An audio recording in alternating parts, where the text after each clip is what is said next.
Alright, so by the time this video is out, the Call of Duty Black Ops 6 open beta is over. I played about 5 or 6 hours of it, and you guys voted and said you'd like to hear my first impressions of this game in a video.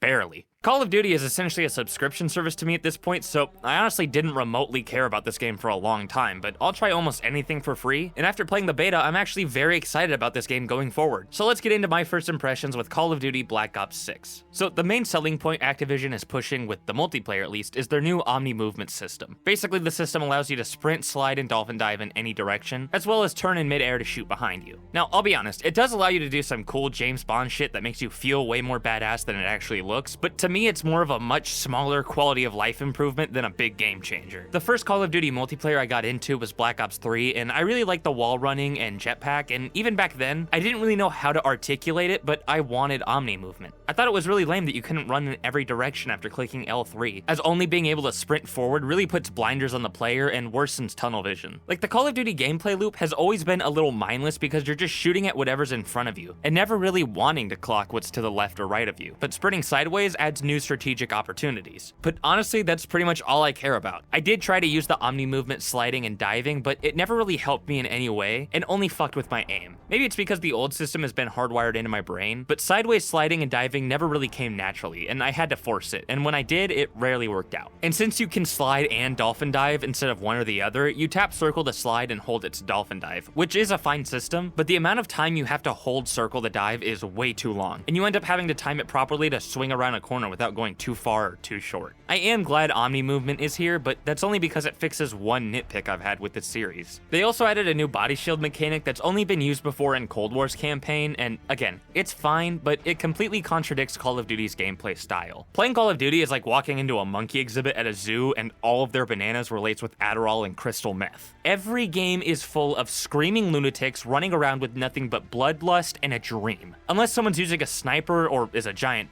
no one is going to be standing still enough or close enough for it to be better to grab them instead of shoot them. Even in Domination or Hardpoint, where the objective is to hold down one spot, I saw someone use a body shield maybe twice in my 5 hours of gameplay. And be warned, because I'm about to have an old man yells at cloud moment. Maybe I'm just an old head, but almost every lobby I got into was full of degenerates. You do have some diamonds in the rough, like Butters from South Park, R. Kelly Victim, and Dude, Where's My Car? But most of my games ended with best plays like this, which I think speaks for itself.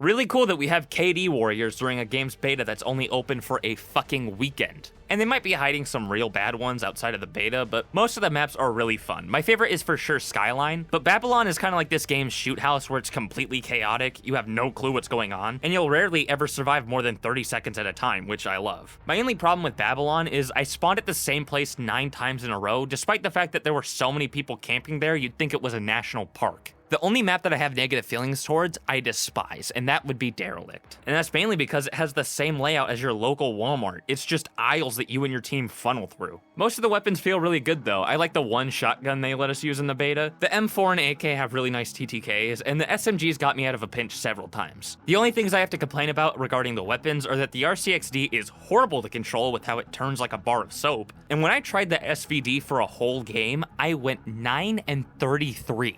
Now, I will never claim to be good at Call of Duty, but in Modern Warfare 2019, I was very good at quickscoping, which is almost impossible with the SVD. I didn't try it with the LR, but when you ADS with the SVD, it's never in the center, and you have to drag the scope to actually aim it properly. And the last thing I have to say about the beta is that I don't know who on the Activision team thought that Kill Order was a good game mode. Easily the thing I'm most excited for in multiplayer when the full game releases is toggling that game out of rotation. So overall, I am pretty excited for this game. Obviously, if they open up the beta again, you should play it for yourself and see what you think, but I'm cautiously optimistic for it. There's still the campaign and zombies to worry about, which I've always preferred over multiplayer, so the game could be shit, but it's looking good with a few problems here and there. But honestly, you should be able to rest easy. I've never been scammed out of $60 by a beta. I'm just holding it for a friend.